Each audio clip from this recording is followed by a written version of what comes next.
Hello friends, ఈరోజు మరొక ownership review అనేది తీసుకొచ్చాను. టాటా నెక్సాన్, అది కూడా క్రియేటివ్ ప్లసెస్, చాలా వాల్యూ ఫర్ మనీ. 2025లో కూడా ఇప్పటికీ స్టిల్ వాల్యూ ఫర్ మనీ. ఏదైనా వేరియంట్ బడ్జెట్లో వచ్చే కార్ అంటే టాటా నెక్సాన్ పెట్రోల్ వెహికల్ ఇది. బట్ సబ్ 4 మీటర్లో ఒక బిల్డ్ క్వాలిటీ కార్, అలాగే మంచి సేల్స్లో దూసుకెళ్తుంది. టాటా వెహికల్ కదా, ఆఫ్టర్ సేల్స్ అండ్ సర్వీస్ ఏమన్నా ఉంటాయి కదా, డెఫినెట్లీ ఓనర్ ద్వారా తెలుసుకుందాం. హాయ్ అండి. హాయ్ అండి. ఒక్కసారి మీ పేరు చెప్పరా? నా పేరు శ్రీరామ్ అండి. రైట్, ఏం చేస్తుంటారు? నేను ఐటీ ఎంప్లాయీ అండి. ఓకే, ఎప్పుడు పర్చేస్ అండి ఇది? ఇది 2025 సారీ 24 అక్టోబర్ అండి. అంటే 1 year అవుతుంది. 1 year అవుతుంది. ఎన్ని కిలోమీటర్స్ తిరిగారు? 5,000 అండి అరౌండ్. అంటే నాది యూసేజ్ తక్కువే, హోమ్ అండ్ ఆఫీస్ ఎక్కువ ఉంటుంది. ఓకే, అది కూడా ఇప్పుడు హైబ్రిడ్ కాబట్టి తక్కువ వెళ్తున్నాం అనమాట. లాంగ్ రన్ ఒక 2 times లేదంతే. టోటల్ 5,000 తిరిగి almost. Okay right. Creative plus S variant. S కాదండి, ఎస్ కాదు, నాకు సన్ రూఫ్ వద్దనుకున్నాను నేను. ఓకే, ఎందుకంటే దానికి ఉండే ప్రాబ్లమ్స్ దానికి ఉన్నాయి. ఓకే. ప్లస్ అది అంత అంటే సేఫ్టీ పరంగా కూడా కరెక్ట్ కాదు అనిపించింది నాకు. సో అందుకని creative S, creative plus AMT. Right, ఎంత పడింది కాస్ట్ ఇది 1 year బ్యాక్ అయితే? ఇది యాక్చువల్లీ వాళ్ళు నాకు చెప్పింది 14,30,000 దాకా అవుద్దన్నారండి. 14.30 అవుద్దన్నారు. సన్ రూఫ్ అయితే 1470 అవుద్దన్నారు. ఓకే. సో నాకు ఆ టైంలో ఈ టాటా వాళ్ళు కూడా కొంచెం తగ్గించారు. వాళ్ళు సమ్ 50,000 or 70,000 బేస్ అమౌంట్లో తగ్గించారు వాళ్ళు. Okay, last October Dasara some offer ఇచ్చి. రైట్. ప్లస్ ఈ నేను కొన్నది సెలెక్ట్ కార్స్ అండి, Chandanagar select cars. So they also given me some concession discount. So ఫైనల్గా నాకు 13,85,000 పడిందండి. ఓకే, ఇప్పుడు జిఎస్టీ తగ్గినాక మీకు కొంచెం రిగ్రెట్ అనిపించవచ్చా? 2 lakhs మరి 1 year అయిపోయింది కదండి. అదే ఒక 2 months 3 months బ్యాక్ కొనంటే definitely I would have. But 1 year అయ్యింది కాబట్టి. నెక్సాన్ అని ఎలా ఫిక్స్ అయ్యారు మీరైతే ఈ సెగ్మెంట్? బేసిక్గా అయితే నాకు టాటా బ్రాండ్లోనే తీసుకున్నాను. This is my first car. Okay, okay. మా ఫ్యామిలీలో ఆల్రెడీ మన మారుతి సుజుకి ఉన్నాయి. అంటే స్విఫ్ట్, డిజైర్ అండ్ రిడ్జ్ ఉంది. And we also had Tata also. But నాకు ఫస్ట్ నుంచి టాటా అంటే ఇష్టము. సో ఫస్ట్ కార్ తీసుకునేటప్పుడు టాటాయే తీసుకుందాం అనుకున్నా. అయితే నా బడ్జెట్లో ముందనుకుంది అంటే నాకు ఫస్ట్ కార్ కాబట్టి స్మాల్ హ్యాచ్ బ్యాక్ అయితే బెటర్ అన్నట్టు అనుకుని నేను ఫస్ట్ ఈ పంచ్కి వెళ్ళా. ఓకే, నేను ఫస్ట్ బుక్ చేసిన కూడా పంచే. రైట్. అయితే అది ఈ షోరూమ్ వాళ్ళు చెప్పారు, అంటే మనకి ఆల్రెడీ ఏదన్నా మన పేరు మీద ఒక వెహికల్ ఉంటే కనుక 2% ఎక్స్ట్రా ట్యాక్స్ పడుతుంది కదా. సో అది కన్వర్షన్ చేసుకోమంటే నాది పేరు మీద బైక్ ఉంది, అది మా వైఫ్ మీద ట్రాన్స్ఫర్ చేస్తానని ఆర్టీఏకి వెళ్తున్నాం. That day everything change. Actually వెళ్ళే దారిలోనే ఆల్మోస్ట్ 5-6 పంచెస్ చూసాం. షోరూంలో బాగుంది కానీ రోడ్డు మీద బాగాలేదు, బండి చిన్నగా అనిపిస్తుంది, చిన్నగా ఉంది. బ్యాక్ సైడ్ లుక్ కూడా అపిరెన్స్ బాగాలేదు. ఈవెన్ ఆర్టీఏకి వెళ్ళిన తర్వాత కూడా అందట్ డే ఆల్మోస్ట్ ఒక 4-5 కార్స్ ఆ రోజు రిజిస్ట్రేషన్కి వచ్చినాయి. ఓకే, నీవేనా మేము సెలెక్ట్ చేసిన ఏదైతే చూస్ చేసుకున్న కలర్ ఉందో అది కూడా చూసాం అనమాట. అది షోరూంలో మంచిగా అనిపించింది. ఈవెన్ మా హౌస్ పక్కనే వీళ్ళది యార్డ్ ఉంటుందండి, టాటా ఈ సెలెక్ట్ కార్స్ వాళ్ళది. వాళ్ళ కార్స్ అక్కడే పెడతారు. Okay, everyday I use to go there. అక్కడ చూసేవాడిని. నాకు ఆ కార్ల మధ్యలో మంచిగా అనిపించింది కానీ రోడ్డు మీదకి వచ్చినప్పుడు మంచిగా అనిపించలే. ఓకే. సో దెన్ ఇంకా ఎట్లా అంటే ఇంకా వాళ్ళే సజెస్ట్ చేశారు, ఎలాగే వెళ్తున్నారు కదా సార్ ఒక స్టెప్, అంటే ఇది పెద్దది అయిద్దేమో అంటే రోడ్ క్లియరెన్స్ తెలియదేమో కంగారు పడ్డా. కానీ దే టోల్డ్ మీ ఈ క్రియేటివ్ ప్లస్లో మీకు 360-degree కెమెరా వస్తుంది, వ్యూ వస్తుంది. సో మీరు లోపల కూర్చొని అన్ని చూడొచ్చు అని అంటే నాకు దెన్ ఐ గాట్ కాన్ఫిడెన్స్. అట్లా తీసుకున్నాను అనమాట ఇది. ఓకే, యాక్చువల్లీ దీనికి 3.5 lakhs పెరిగింది నాకు బడ్జెట్. అది 10 అంటే టాప్ ఎండ్ బుక్ చేశాను. 10.10 అంత చెప్పారు వాళ్ళు 20. ఇది 13.85 అంటే ఆల్మోస్ట్ 3.6 దాకా పెరిగింది బడ్జెట్. బట్ స్టిల్ బెటర్ అని తీసేసుకున్నాను. టాటానే ఫిక్స్ అయిపోయారు మీరు? ఇంకా ఫిక్స్ అయిపోయినది. అంటే మన ఇండియన్ బ్రాండ్సే అని ఉండే. మహీంద్రా వాళ్ళు ఏంటంటే వాళ్ళు వెయిటింగ్ పీరియడ్ ఎక్కువ ఉందండి, అప్పుడే లాంచ్ అయింది. ఇంకోటి షోరూంలో కూడా వాళ్ళు అంటే some of my colleagues faced అనమాట. వాళ్ళు వెళ్తే ఆల్రెడీ బుక్ చేసింది ఏదో ఇప్పుడు వీళ్ళు కలర్ అనుకుంటే వాళ్ళు చెప్తారు ఇదైతే మీకు 3 months పడుతుంది అంటే ఒక వైట్ కలర్ రెడీగా ఉంది తీసుకుంటారా అని వాళ్ళు కన్విన్స్ చేయడానికి ట్రై చేస్తారు. Right, right, correct. అవును, ఇట్లాంటివన్నీ ఉన్నాయి.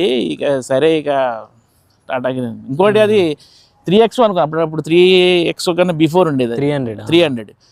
అది లోపల ఎందుకో నాకు దీనికన్నా తక్కువ అనిపించింది స్పేస్. రైట్, బ్యాక్ సైడ్ ఇప్పుడు ఇదైతే 3 adults కంఫర్ట్ కూర్చోవచ్చండి. అవును, అది కొంచెం ఏదో కంజెస్టెడ్గా ఉంటే అనిపించింది. బూట్ స్పేస్ కూడా తక్కువ దీని మీద. అది అవును, అవును, అది తక్కువనే. చలో ఇది ఇష్యూస్ గురించి మీరు ఈ 5000 కిలోమీటర్స్ 1 yearలో ఏమేమి ఫేస్ చేశారు ఒకసారి చెప్పండి. ఇష్యూస్ ఏం లేవండి, అంటే బండి టర్బో కాబట్టి you will feel that power. మనం స్టార్ట్ చేసి మనం వెళ్ళినప్పుడు ఈవెన్ ఇప్పుడు ట్రాఫిక్లో అయినా సరే మామూలుగా మనకి అంటే మనకు ఆ పంచ్ అనేది ఉంటుంది, అంటే మన కాన్ఫిడెన్స్ ఉంటుంది, బండి నడిపేటప్పుడు మంచిగా అనిపిస్తుంది. మెయిన్ ఏంటంటే సీట్ హైట్ ఉంటుంది కదా, మనకి బ్యానెట్ ఇక్కడి నుంచి ఇక్కడ దాకా కనిపిస్తుంది.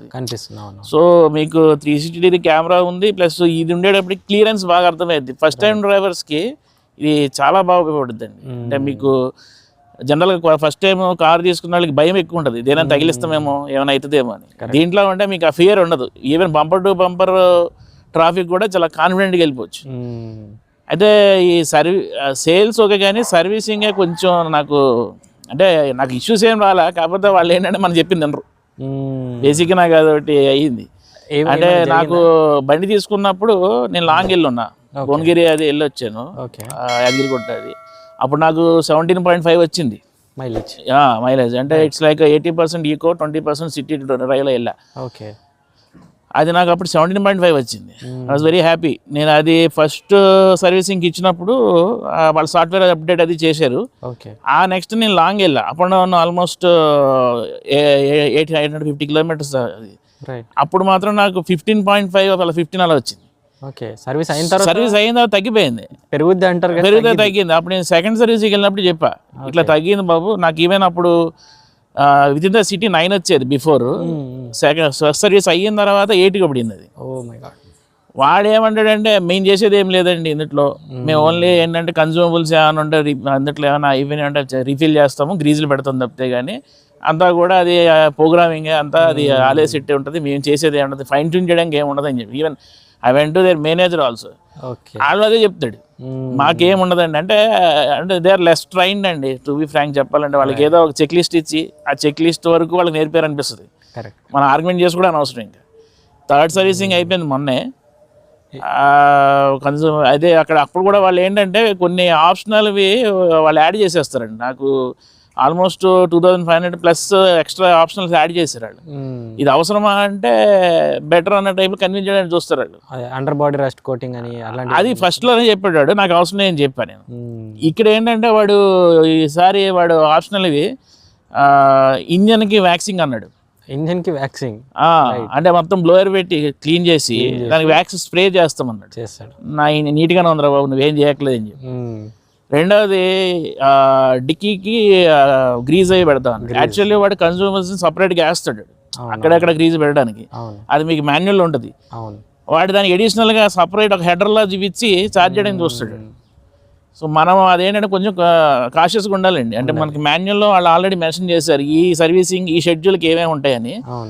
మనం అది వరకు చూసుకుంటే సరిపోద్ది. మన భయం ఏంటంటే వాడు చెప్పింది నేను చేయకపోతే ఏమైనా వారంటీ అయినా వ్యాలిడ్ అయిద్దా, ఇట్లా ఏమైనా భయాలు ఉంటాయి కదా, మనం అది ఒకటి చూసుకోవాలండి. నాకు అట్లా చేస్తే ఆల్మోస్ట్ నాకు తగ్గి 5000లో అయిపోయింది. Engine oil change and filter change చేస్తే 5000 అయింది. వాడు చెప్పింది నేను తలవుకుండా అంటే 8000 దాకా అయ్యి ఉండేది. సో ఎవ్రీ సర్వీసింగ్ వెళ్ళినప్పుడు ఇది వాళ్ళ టెక్నిక్ ఉందండి వాళ్ళ దగ్గర, అది మనం మాత్రం కొంచెం జాగ్రత్త చూసుకోవాలి. రెండవది ఏమో గాడ్ గ్రేస్ ఇప్పుడు దాకా మేజర్ ఇష్యూస్ ఏం రాలేదు, వస్తే వాళ్ళు ఏం చేస్తారో తెలియదు. మైలేజ్ ఇప్పటికీ కూడా అది ఉంది నాకు. ఇప్పుడు కూడా నాకు 8.5 అలా వస్తుంది నాకు లోకల్లో. లాంగ్ వెళ్ళి చూడాలి ఏమైనా కొంచెం. ఇప్పుడు థర్డ్ సర్వీస్ వెళ్ళాక లాంగ్ వెళ్ళలేదండి, ఒకసారి వెళ్ళి చూద్దాము అసలు ఏమన్నా పెరుగుద్దేమో. చలో ఇంజన్ అయితే నేను చాలాసార్లు అడిగాను, పర్ఫార్మెన్స్ మీకు సరిపోతుంది అంటారు ఓనర్స్ వాళ్ళు, సరిపోతుంది అంటారు. బట్ ఇందాక మనం ఇక్కడ టర్నింగ్ తీసుకుంటున్నాం కదా, అక్కడ కంప్లీట్ స్టీరింగ్ లెఫ్ట్ చేసిన తర్వాత వైబ్రేషన్ ఏదో ఇలా ఆపుతున్నట్టుగా అనిపించిందా మీకైతే అలాంటి సిచ్యువేషన్స్? నాకు అదే తెలియదు, కొద్దిగా ఇలా షేక్ అవుతున్నట్టుగా vibration, full steering left turn చేసి అంటే కొంచెం అంటే మనం స్లోలో ఉన్నప్పుడు ఆ వైబ్రేషన్ తెలుస్తుంది, కొద్దిగా లైట్ వైబ్రేషన్ ఉంటుంది. మీరు ఈవెన్ ఇప్పుడు మీరు ఆన్ చేసి బ్యానెట్ ఓపెన్ చేసి చూస్తే వైబ్రేషన్ ఉంటుంది, వైబ్రేషన్. మీరు స్లో మూమెంట్లో ఉన్నప్పుడు అది లైట్గా అనిపిస్తుంది. అది అంటే ఇది 3 సిలిండర్ ఇంజిన్ కదండి, ఆ మాత్రం అది ఉంటుంది. అది ఇంకా దానికి మనం రెడీ అయితేనే ఇది తీసుకోవాలి. ఇక కరెక్ట్ 4 సిలిండర్ అయితే మీకు ఆ స్మూత్నెస్ వస్తుంది. కాంట్ ఎక్స్పెక్ట్ అన్నమాట 3 సిలిండర్లో ఆ స్మూత్నెస్. కరెక్ట్. ఇంకోటి గ్రౌండ్ క్లియరెన్స్ అండ్ దాంతోపాటు సస్పెన్షన్ అయితే అడగొద్దు అనుకుంటా, బెస్ట్ ఉన్నాయండి. బాగుంది. అంటే నాకు ఇంకా మనకు భయం ఉండదు, రోడ్ ఎట్లా ఉన్నా సరే మనం వెళ్ళిపోవచ్చు. కరెక్ట్. ఇది కింద ఏమైనా తాకుతుందేమో లేదంటే ఏమైనా అవుతుందేమో భయం ఉండదు. ఇంకా హ్యాపీగా రోడ్డు అంటే కొంచెం అబ్నార్మల్గా ఉన్న రోడ్ ఏమన్నా ఇదిగా ఉన్నా సరే దిగి రోడ్ సైడ్ కూడా దిగి వెళ్ళిపోవచ్చు అనమాట, ఇబ్బంది లేదు. స్టీరింగ్ రెస్పాన్స్ మీకు ఎలా అనిపించింది? బాగుందండి స్టీరింగ్ లైట్. నేను దీని ముందు అంటే ఈ మారుతి సుజుకి కూడా డ్రైవ్ చేశాను, నాకు అన్నిటి మీద ఇది బాగా అనిపించింది నాకు. ఓకే, రెస్పాన్స్ కానీ అంటే నాకు సెట్ అయింది, నాకు సరిపోయింది. చలో టైర్స్ విషయం మాట్లాడితే 16 ఇంచెస్ ప్రొఫైల్తో వస్తాయి. సో బ్రిడ్జ్ స్టోన్ వచ్చాయి మీకు, ఇది ఒకటి నాకు సర్ప్రైజ్ అనమాట. నేను వాడు అపోలో వేస్తాడేమో అనుకున్నా, నేను బ్రిడ్జ్ స్టోన్ వచ్చాయి. బ్రిడ్జ్ స్టోన్ వచ్చింది. నేను వాడు నాకు హ్యాండ్ ఓవర్ ఇచ్చినప్పుడు చూసి అప్పుడు చూసా, అరే ఏంద్రా ఇది బ్రిడ్జ్ స్టోన్ ఉందంటే, అవును సార్ ఈ మోడల్కి ఈ వేరియంట్కి ఇది బ్రిడ్జ్ స్టోన్ వస్తుందండి అన్నాడు. అంటే ఓకే, బ్రిడ్జ్ స్టోన్ బెటర్ కదా, అది చాలా బెటర్. ఇది కొంచెం కాస్ట్లీ కూడా మనకి దాని మీద చూసుకుంటే. ఎక్కడ మళ్ళీ అపోలో C8 ఇస్తాడా అని చెప్పి నేను కొంచెం వరి అయ్యా. రైట్, బట్ ఏమైనా టైర్ నాయిస్ హైవేలో వస్తాయా బ్రిడ్జ్ స్టోన్ అయితే? ఏం లేదండి, నాయిస్ అనిపించదు. నేను లాంగ్ వెళ్ళాను, నాకేమి నాయిస్ కానీ ఇది కానీ ఏం లేదు. బ్రిడ్జ్ స్టోన్లో కూడా మళ్ళీ దీంట్లో మోడల్స్ అవి ఉంటాయి కదా, దీంట్లో టూరాన్జా T001 వాడిదైతే ఇచ్చాడు బ్రిడ్జ్ స్టోన్ది. మరి గ్రేడ్ ప్రకారంగా అది ఏమొస్తుందో ఒకసారి మీకు కామెంట్ చేయండి. చలో వెనుక నుంచి ఈ ప్యానల్ గ్యాప్స్ అయితే మీకు ఉంటాయంటారా? ఉంటాయండి, ఇది మనకి ఏ మోడల్ కన్నా ఏ కార్ కన్నా ఉంటాయండి. వీడి దగ్గర కొంచెం ఒక 2 mm ఎక్స్ట్రా ఉంటుంది. మనం చూడాల్సింది ఏంటంటే వాడు యూనిఫామ్గా ఉన్నాయా లేదా అని, అంటే ఒక సైడ్ ఎక్కువ ఒక సైడ్ తక్కువ లేకుండా ఉన్నాయో చూసుకో, అంతే. అది వరకే సాటిస్ఫై అవ్వాలి. నా వరకు అయితే మరి మేజర్ ఏమి ఇది లేవండి. రైట్, పర్లా ఓకే, అంత ఫిట్టింగ్ అంతా కూడా ఓకే అనిపించింది నాకు.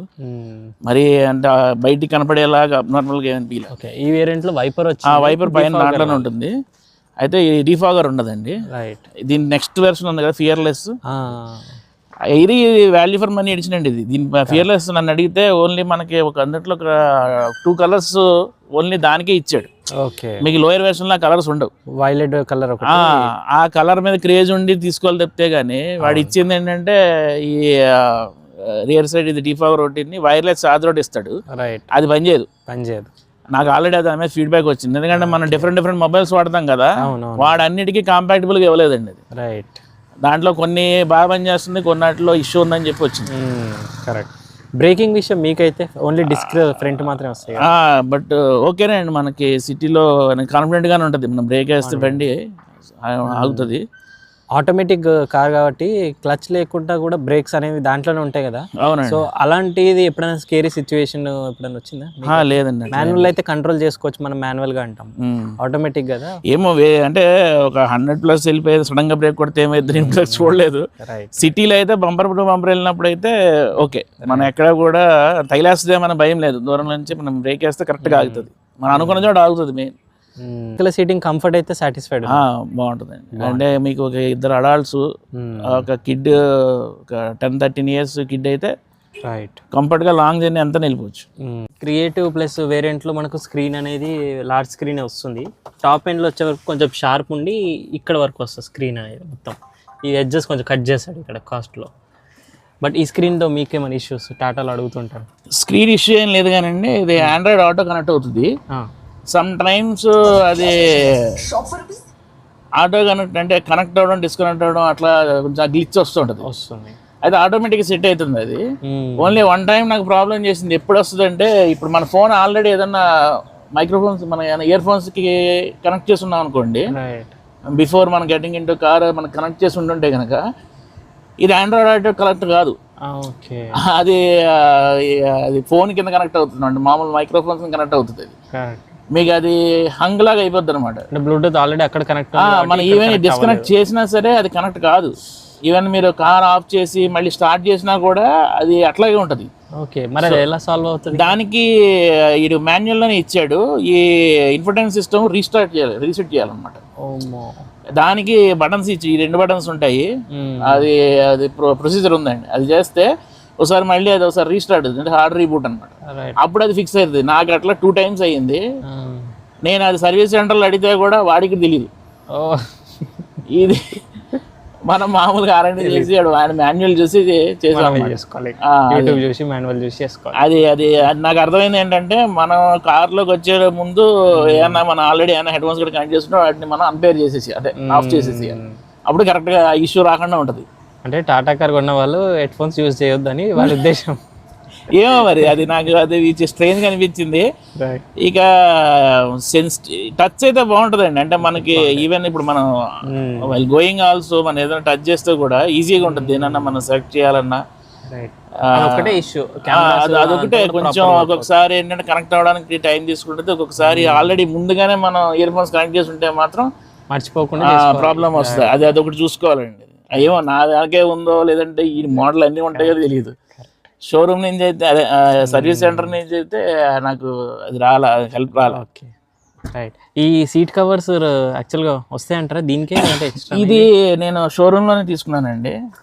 వాళ్ళు నాకు అప్పుడు కాంప్లిమెంటరీ కింద నాకు ఈ మ్యాట్స్ ఉన్నాయి కదా, ఆ మ్యాట్స్ ప్లస్ ఈ మడ్ వైపర్స్ ప్లస్ ఈ మన కవర్ ఒకటి ఇచ్చాడు, బాడీ కవర్ ఒకటి ఇచ్చాడు. అయితే ఈ సీట్ కవర్స్ నేను ఆఫ్ మార్కెట్ చేద్దామని ముందు అనుకున్నాను. ఈ కింద మ్యాట్ కూడా వేయించానండి నేను. అవును, మ్యాటింగ్ ఎందుకంటే వాడు ఇచ్చింది మన కార్పెట్ లాగా ఉంది. అది అవునవును, అది ఈజీగా డస్ట్ అబ్జర్వ్ చేస్తుంది. సో దానికి అది వేయించేసాను. అయితే అప్పుడే ఇది చేద్దామంటే వాడేం అక్కడ వేరే ఇంకొక బండికి వాడు స్టిచ్ చేయడం చూసా. వాడు డైరెక్ట్ గా పంచి స్టిచ్ చేసేస్తున్నాడు మొత్తం. దీంట్లో ఎయిర్ బ్యాగ్స్ వస్తాయి సైడ్. వాడు బై మిస్టేక్ కూడా పొడిచిండంటే మనది ఎయిర్ బ్యాగ్స్ తీసుకుని కూడా వేస్ట్ అవుతుంది. వాడు అంటాడు ఏం కాదు సార్ మేము రెగ్యులర్ గా చేస్తామని అటు చెప్తాడు, కానీ నాకు కాన్ఫిడెన్స్ రాలా. ఎందుకు వచ్చిందిలే అని చెప్పి వీడు కంపెనీ దాంట్లోనే ఏం చేశా. ఇది 8,500 పడింది, బయట ఇంకా తక్కువ పడచ్చేమో, బట్ మనకు నమ్మకం ఉండిపోద్ది. అది మాత్రం ఓకేనండి. ఎందుకంటే ఇది నాకు ఎంత జర్నీ చేసినా మనకి చెమట పట్టట్లేదు, ఇచ్చింగ్ రావట్లేదు. అలాగే స్మెల్ కూడా రాదు. ఈ రేటుకి బయట వేస్తే చెప్పలేము, స్మెల్ రావచ్చు. ఇది నేను ఆన్లైన్ లో బుక్ చేసుకున్నా. ఆమ్రెస్ట్ రాదా దీనికి? రాదండి, ఈ వేరియంట్కి ఇది రాదు. ఈ మొత్తం బాక్స్ ఇదంతా సెట్ ఇలాంటి వచ్చేస్తుంది. ఓకే, ఇది నేను అమెజాన్ లో బుక్ చేసా. కప్ హోల్డర్స్ ఉంటాయి. Okay right. వాడు అప్పుడు ఈ మోడల్ కి ఇవ్వలే, ఇప్పుడు ఇస్తున్నట్లేదు తెలియదు. సింపుల్ ఇది ఇలా పెట్టేస్తే తెలియట్లేదు కూడా, ప్రాపర్ బాగా ఫిక్స్ అయింది. ఈ దీనికి ప్యాచ్ అయిపోయింది, దీంతో పాటు వచ్చినట్టు. అదే ఇది ఎంత పడింది దీని కాస్ట్? అయితే ఏమైనా లింక్ కానీ బ్రాండ్ ఏదైనా ఉంటుంది ఇమ్మంటారా? అది అమెజాన్ది. నేను ఆఫర్లో సమ్ 1700 ఎంతో పడ్డట్టు గుర్తండి. ఆఫర్లో 1700 ఎంతో పడ్డట్టు గుర్తుంది. ఓకే బాగుంది, అది ఫిట్టింగ్ కరెక్ట్ వచ్చింది. బ్లైండ్ స్పాట్ ఏ పిల్లర్ అనిపిస్తుందా మీకు కూడా? ఉందండి, అది ప్రాబ్లం ఉంటుంది. నాకైతే ఇనీషియల్ టైంలో ఒక 2 ఇన్సిడెంట్లు కూడా జరిగినాయి. మాకి యూటర్న్ తీసిన దగ్గర, అంటే ఇక్కడ పబ్లిక్ ఆ సెన్స్ ఉంటుంది కదా, యూటర్న్ తీస్తుంటే వాడు ఈ పక్క నుంచి వచ్చిండే, మనకి అటు నుంచి ఎవడో వస్తుంటే మనం ఎక్స్పెక్ట్ చేయం. బహుశా ఏ పిల్లలు సన్నగా ఉంటే నాకు అది కనపడేవాడేమో, లాస్ట్ సెకండ్ వరకు కనపడలేదు వాడు. అయితే దానికి సొల్యూషన్ ఏంటంటే మనం ఎప్పుడు లెఫ్ట్ తిరగాలన్నా రైట్ తిరగాలన్నా మన సిగ్నల్ వేసుకోవడమే. సిగ్నల్ వేస్తే ఆటోమేటిక్గా దీని బ్లైండ్ స్పాట్ అది కెమెరా ఆన్ అవుతుంది, కంప్లీట్ విజిబిలిటీ వస్తుందండి. నాకు ఆ 2 ఇన్సిడెంట్లు జరిగిన తర్వాత నేను అది హ్యాబిట్ చేసుకున్నా. మనకి ఎంత ఇంకా అది మనం తిప్పుతున్నామంటే సిగ్నల్ వేయాలి, వేసామంటే కెమెరా ఆన్ అవుతుంది. ఫర్గెట్ అబౌట్ దీస్ మిర్రర్స్ అనమాట, ఇంక దీనికి మర్చిపోవాలి. ఇంకా క్వాలిటీ బాగుంటాయి, కంప్లీట్ కెమెరా మీద మనం డిపెండ్ అవ్వాలి. అంటే ఈ వేరియంట్ బాగా బేస్ వాళ్ళు అయితే కొద్దిగా ఇబ్బంది, వాళ్ళ కెమెరా వాళ్ళకు ఉండవు కదా. నాకు దీనికన్నా తక్కువ వెర్షన్ అంటే 360 లేని వాళ్ళు ఇద్దరు చెప్పారు. ఈ ఏ పిల్లల వల్ల యాక్సిడెంట్ అయింది ఉంది, అలాగే ఈ పార్కింగ్లో చాలా ఇబ్బంది పడ్డారు. ఇప్పుడు అండర్ గ్రౌండ్ పార్కింగ్లోకి వెళ్తారు కదా, ఆ పిల్లర్స్ కనపడవు, వాళ్ళకి కనపడవు. అది కొన్న వారం రోజుల్లోనే హిట్ చేసిన వాళ్ళు ఉన్నారు, అవి కనపడక, ఈ బ్లైండ్ స్పాట్స్ విజిబిలిటీ లేక. ఇంకొక లాస్ట్ ఏంటంటే నెక్స్ట్ వన్ ఓనర్స్ అందరిని కూడా అడుగుతున్నాయి ఏంటంటే బోనెట్ యొక్క క్వాలిటీ మీకు ఎలా ఉంది? అది మన ప్రీవియస్ చూసా, మీ వీడియో చూసి చెక్ చేసా కదా. ఇది ఈ ప్లేస్ లోనే ఇలా వస్తుందండి. అంటే మీరు చూపించిన మరీ దారుణంగా వెళ్ళిపోయింది. అవును, ఇది పర్లే. అవును. అయితే ఈ ప్లేస్ లో ఎక్కువ స్ట్రెంత్ ఉంటుంది. వీడు డిజైన్ ఇలా ఇచ్చాడు మీకు. ఇది ఇంపాక్ట్ పోయే ప్లేసెస్ అంటారు కదా, ఇక్కడ మీకు ఆ స్ట్రెంత్ అంతా ఇచ్చాడు. ఇక్కడ కొంచెం మీకు ఇది అవుద్ది అనమాట. ఇది పర్లేదు, బట్ అదే ఆ కార్కి అయితే ఇంకా చాలా ఎక్కువ ఉంది. అది మరీ ఎక్కువ ఉంది అంటే మరి బహుశా ఆయనకి. అండ్ ఇంకో క్వశ్చన్ సేమ్, అది రస్ట్ ఎక్కడ ఉందా? లేదండి, అదే లేదు. వీడియో చూసి మీరు కూడా చెక్ చేశారా? అది నేను మామూలుగా అదే చెక్ చేస్తాను కదా బండి తీసుకున్నప్పుడు. ఇక్కడ లైట్గా ఉంటుంది అంతేనా? అది ఇంకా నార్మల్, ఇంతకన్నా దారుణంగానే చూసాను. యాడ్ మా పక్కనే చెప్పాయి కదా, అసలు ఈ వీల్స్ అది డిస్క్లు ఉంటాయి కదా, అవి కూడా తుప్పట్టేసి వాడు ఎట్లా పెడతాడు వదిలేస్తాడు. అవును. మనకి డెలివరీ అప్పుడే తీసి Clean వాష్ చేసి ఇచ్చేస్తాడు. ఇచ్చేస్తారు.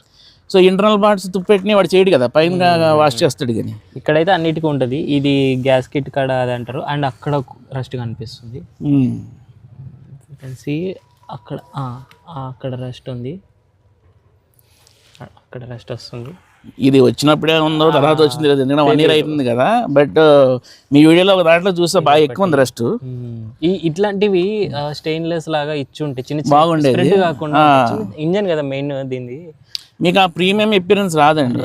నేను మా నైబర్ది హోండా ఎలివేట్ ఉంది, అది ఓపెన్ చేసినప్పుడు మనకు డిఫరెన్స్ తెలిసిపోద్ది దీనికి దానికి. ఆ ఇంజన్ కానీ దాంట్లో ఉన్న కాంపనెంట్స్ ఎలా అంటే సైకిల్ స్క్రూస్ ఇవన్నీ అట్లా రస్ట్ వచ్చేవి, చీప్ క్వాలిటీ. ఇందులో మళ్ళీ పెయింట్ వేసేటివి కూడా ఉంటాయి. చిన్న చిన్న జాగ్రత్తలు ఈ స్ప్రెడ్ కాకుండా ఉంటాయి. ఇప్పుడు దీని నుంచి దాంట్లో వాడికి ఎంత బడ్జెట్ మిగిలిపోతే నాకు అర్థం కాల. ఎంత మీకు బడ్జెట్ ఫ్రెండ్లీ అయినా సరే కొన్ని అయితే స్టాండర్డ్ మెయింటైన్ చేయడం బెటర్ వీడు. ఆ విషయంలో అది ఉందండి, ఆ ప్రాబ్లం ఉంది. మనం ఇంకా జాగ్రత్తగా నీట్గా పెట్టుకుంటూ ఉండాలి ఇంజన్ని. ఎప్పుడైనా మనం చేసేది ఏమి ఉండదు, వాడు క్లీన్ చేసినప్పుడు అది బ్లోయర్ అది చేసి, ఇప్పుడు మన సర్వీసింగ్ చేసినప్పుడు వాళ్ళు ఈ ఆయిల్ ఏదో స్ప్రే చేస్తారండి. ఇప్పుడు వాడు నాకు ఎక్స్ట్రా ఛార్జ్ అన్నాడు కదా, నేను వద్దన్నా, ఏం ముట్టుకోడేమనుకున్నా. అయిపోయిన తర్వాత ఓపెన్ చేసి చూస్తే క్లీన్ చేసి ఇదంతా అప్లై చేస్తున్నాడు. అంటే వాడికి ఫ్రీ కాదండి, వాడికి చెక్ లిస్ట్ లో ఉంది అది. వాడు మన అడిషనల్ గా యాడ్ చేద్దాం మనకి ఆప్షనల్ అన్న టైప్ లో బయటకి తీసి సపరేట్ గా 13,000 వేసాడు.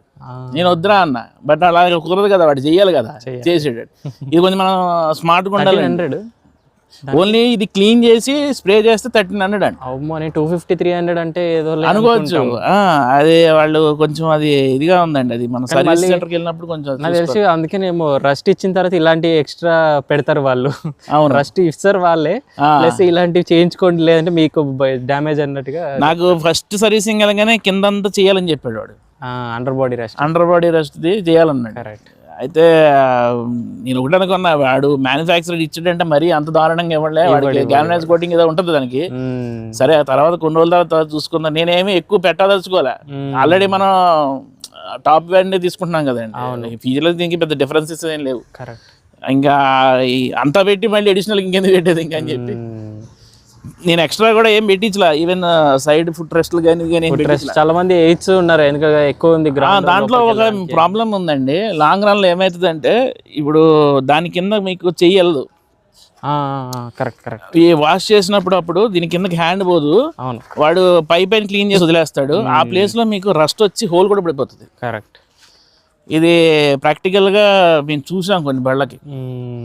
అది మనకి ఇంకా నెసెసిటీ, అబ్సల్యూట్లీ నెసెసిటీ అనుకుంటేనే దానికి వెళ్ళాలి, కానీ better don't go for it. అది మీకు ఏ మోడల్ అయినా, ఎనీ కార్, అది ఏంటంటే మీకు రస్ట్ దాని కింద ఉన్నది క్లీన్ అవ్వదు, మడ్ కూడా అలానే ఉండిపోతుంది. ఈ ప్లేస్ లో మీకు స్టక్ అవుతుంది. ఈ ప్లాస్టిక్ ఇచ్చాడు కదా, మీరు అది ఇస్తే ఈ ప్లేస్ లో మీకు అలా క్లాగ్ అయ్యి అది కొన్ని రోజుల తర్వాత అది హోల్ పడిపోతుంది అండి. అది ఫైనల్ క్వశ్చన్, ఈ హెడ్ లైట్స్ లో మీకు ఫాగ్ లైట్స్ మిస్ అవుతాయి ఈ వేరియంట్ లో?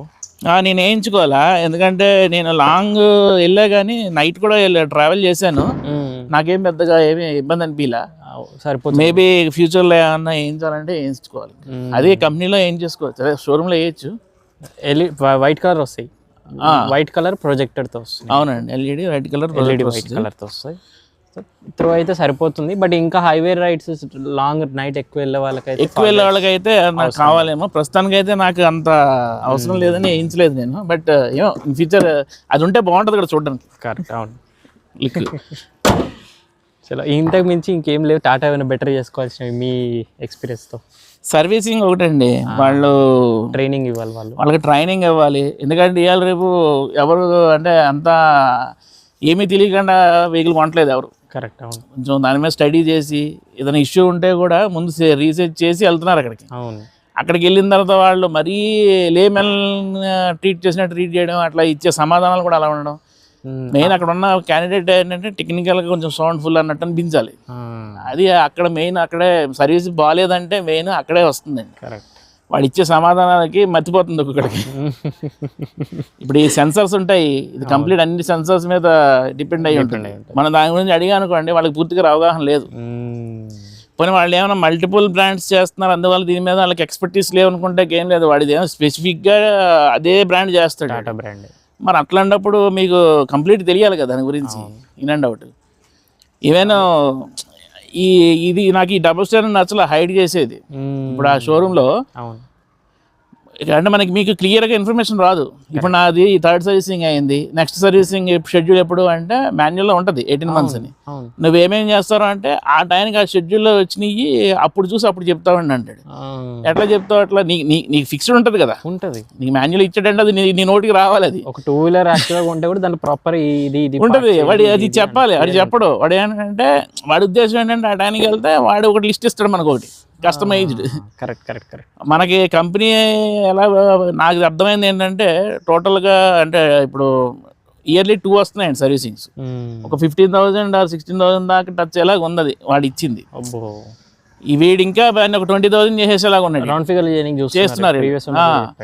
మీకు నార్మల్గా పెయిడ్ సర్వీసెస్ అంటే లేబర్ ఛార్జ్ చేసేవాడు 2,500 దాకా వాడు మాన్యువల్ లేబర్ ఛార్జ్ చేస్తే, ఎలక్ట్రికల్ ఛార్జెస్ అని 1,300 యాడ్ చేస్తాడు. ఇన్స్ట్రుమెంట్స్ అవి చెక్ చేయడానికి వాటికి అంటే మీకు 4,000 rupees ఓన్లీ లేబర్కి తీసేసుకుంటాడు. లేబర్కి కన్సూమబుల్స్ అవి చెప్పి ఒక 1,000 and 5,000 అదే అయిపోతుంది. మీకు ఈ లోపల ఆడు ఏదో యాడ్ చేస్తాడు అనమాట. ఈ బ్రేకులు చెక్ చేయాలి అది ఉండదు అందులో, కానీ అది చెక్ చేయాలి. మనకేంటంటే లోన్ ఎక్కడ అనుమానం, కొత్త బండి వల్ల సెన్సిటివిటీ ఇంకెక్కువ ఉంటుంది దాని మీద. అది ప్రాబ్లం అండి. రెండోది ఒకటి ఇన్సూరెన్స్ గురించి ఒకటి చెప్పాలి. నేను జనరల్గా వాళ్ళే షోరూంలోనే అక్కడే తీసుకోమంటారు కదా, వాళ్ళు మనకు చెప్తారు మా దగ్గర తీసుకోకపోతే మీ క్లెయిమ్ కాదు, ఇలా వాళ్ళు కొంచెం బ్లాక్మెయిల్ చేస్తారు, వాళ్ళు థ్రెటనింగ్ చేస్తారు. వాటిలో మాత్రం పడకూడదు. వాళ్ళు నాకైతే 48,000 ఎంతో చెప్పాడు, నాకు 49,000 దాకా. సో వాడు ఏమేమి ఉన్నాయో నేను అన్నీ తీసుకున్నా, హెడర్స్ అన్నీ తీసుకున్నా. వాడు ఏమైనా అంటే కీ రీప్లేస్ ప్లస్ ఈ రిటర్న్ టు ఇన్వాయిస్ ఎవ్రీథింగ్, అంటే బంపర్ జీరో డిప్ అన్నీ, అవన్నీ నేను పాలసీ బజార్లో యాడ్ చేసి 26-27 చూస్తే నాకు 24-25 వచ్చింది అది. కరెక్ట్. సో నేను అన్నా నీకు మ్యాచ్ చేస్తే నీ దగ్గర తీసుకుంటా, లేకుంటే నేను బయట తీసుకుంటే నాకేం ఇబ్బంది ఏం లే, నాకు క్లెయిమ్ కాకపోతే ఏం చేయాలి నాకు తెలిసింది. వాడి చివరికి సార్ మీకు ఇవన్నీ చేసినాం కదా సార్ మా దగ్గర తీసుకుని నేను 26 చేస్తా అని చెప్పి 49 ఎక్కడ 26 ఎక్కడ 26 చేసాడు. నాకు అది తగ్గింది అక్కడ. ఇప్పుడు నెక్స్ట్ రేంజ్లోకి వచ్చినప్పుడు కూడా నాకు అది తగ్గింది. మనకి ఫస్ట్ 3 years మీకు రిటర్న్ టు ఇన్వాయిస్కి ఎలిజిబిలిటీ ఉంటుందండి, ఏ వెహికల్కి అయినా సరే, బ్రాండ్ న్యూ వెహికల్కి. చాలా మందికి ఇది తెలియక ఏం చేస్తారంటే ఐడి వాల్యూ ఫుల్ పెట్టేసుకుందాం, ఏమైనా తేడా వస్తే ఐడి వాల్యూ ఫుల్ ఇస్తాడు కదా అని. ఆడెప్పుడు మీకు నిజంగా ఏదైనా జరిగితే రోడ్డు మీద ఆ రోజు మార్కెట్ వాల్యూ ఇస్తాడు. మీరు 13 lakhs పెట్టినా ఆడు ఇవ్వడు, ఆడు 9.5 ఉంది, ఇప్పుడే 9.5 ఇస్తాడు. కరెక్ట్. మీరు అదే రిటర్న్ ఇన్వాయిస్ పెట్టినారు అనుకోండి, వాడికి ఇంకా ఆప్షన్ ఉండదు, వాడు అది ఇవ్వాల్సిందే, ఆ ఇన్వాయిస్ ప్రైస్ ఇవ్వాల్సిందే. When you have option first 3 years మీకు అది ఉంటుంది. So better go for it. మీరు ఐడి వాల్యూ మీరు అప్పుడు వాడే డిఫాల్ట్ ఎంత ఉందో అంత పెట్టి రిటర్న్ టు ఇన్వాయిస్ పెట్టుకోవాలి. నేను ఇది ఎందుకు స్పెసిఫిక్గా చెప్తున్నానంటే 2-3 చూసా, వాళ్ళు ఈ రిటర్న్ టు ఇన్వాయిస్ పెట్టుకోకుండా ఐడి వాల్యూ పెంచుకున్నారు. అది దాని మించి కొంచెం స్టడీ చేయండి. అది అక్కడ మనకి మీకు అంటే ఎంత పెడుతున్నారో అంతే వస్తుంది. అది కూడా రిటర్న్ ఇన్వాయిస్ అంటే మీకు ఒక 1,000-1,500 ఎక్స్ట్రా అవుతుంది. కరెక్ట్. బట్ మీరు ఐడి వాల్యూ పెంచేసుకుంటే అక్కడ పెరిగిపోతుంది. సో అది స్మార్ట్గా చేసుకోవాలండి. అదొకటి చూసుకోవాలి మనకి మెయిన్ ఇన్సూరెన్స్ విషయంలో. రైట్. సో ఇది రివ్యూ ఆఫ్ నెక్సాన్ది. సేమ్ మళ్ళీ అవే ఇష్యూస్, అవే నెక్సాన్, అదే సేమ్ అనిపిస్తుంది, బోర్ అనిపించదు. కొత్త విషయాలు నేర్చుకుంటూ ఉంటాం. ఇందులో ఒక 2-3 పాయింట్స్ యాడ్ చేసుకుని నేను కూడా నేర్చుకున్నా. సో రివ్యూ మీకు హెల్ప్ఫుల్ అయిందనుకుంటా నాతో పాటు. అండ్ ఇలాగే మీరు కూడా మీ ఓనర్షిప్ రివ్యూ మన ఛానల్ ద్వారా షేర్ చేసుకోవాలనుకున్నట్లయితే బైకర్స్ బతులు ఆఫీషియల్ ఇన్స్టా పేజ్ ఉంది, అక్కడ మెసేజ్ చేయండి. లేదంటే వాట్సాప్ నెంబర్ స్క్రీన్ పైన వేసిన అక్కడ కూడా మెసేజ్ చేయొచ్చు. ఏ 2-wheeler అయినా 4-wheeler అయినా హైదరాబాద్ ఇలాగే నేనే మీ వరకు వచ్చి రివ్యూ అనేది తీసుకుంటాను. Thank you so much watching. In the next video drive చేసేవాళ్ళు సీట్ బెల్ట్స్, రైడ్ చేసేవాళ్ళు స్టాండర్డ్ హెల్మెట్స్ మర్చిపోదు.